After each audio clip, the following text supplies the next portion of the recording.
The success of this project firmly is rooted in the engagement and commitment of the design team in an integrated design process. Absolutely fundamental. The track is 250 metres long. It's made out of Siberian larch. The banking goes up to about 42 degrees, and then on the flats it's about at 12 degrees. We've got 6,000 seats. The roof over the top, we've really tried to pull the whole thing in to make the building as tight as possible, but even then it's still 13,000 square metres, so it's a very light, about 2 football pitches, but on the counter side the depth of the structure is about about 12 inches, so it's a very shallow roof spanning 130 metres from one side to the other. The Velodrome was the biggest venue that was run as a competition. I think there was about 70 teams that went in for it eventually.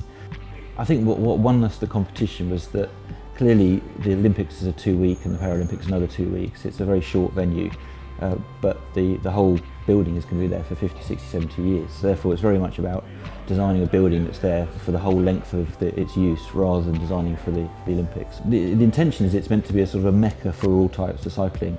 Originally on that site was the Eastway cycle circuit, so it's got a long history of cycling.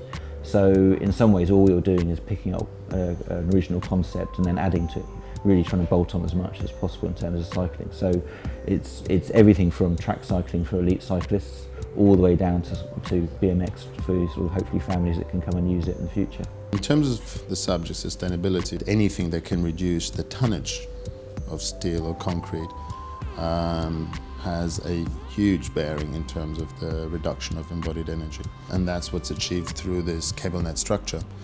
They've achieved about 1,000 tons of steel reduction compared to a conventional enclosure of that shape in terms of building form, maximizing daylight, introducing natural ventilation, avoiding to have cooling or zoning a building up in different ways. On the energy side, we were supposed to achieve 50% reduction against Part L.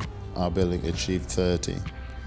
On the water side, we were supposed to achieve 40% reduction. We achieved 75% reduction. The success or the beauty about the project is that if you look at it, it doesn't have the biggest photovoltaic roof on the Olympic Park or the biggest this or that or a wind turbine strapped somewhere.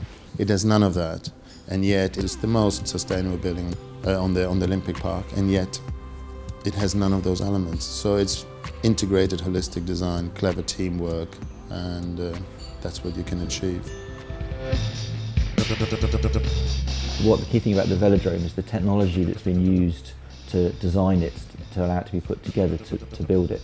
So you couldn't have built it 5 years ago. The computing power and software simply wasn't advanced enough 5 or 6 years ago to put that building together.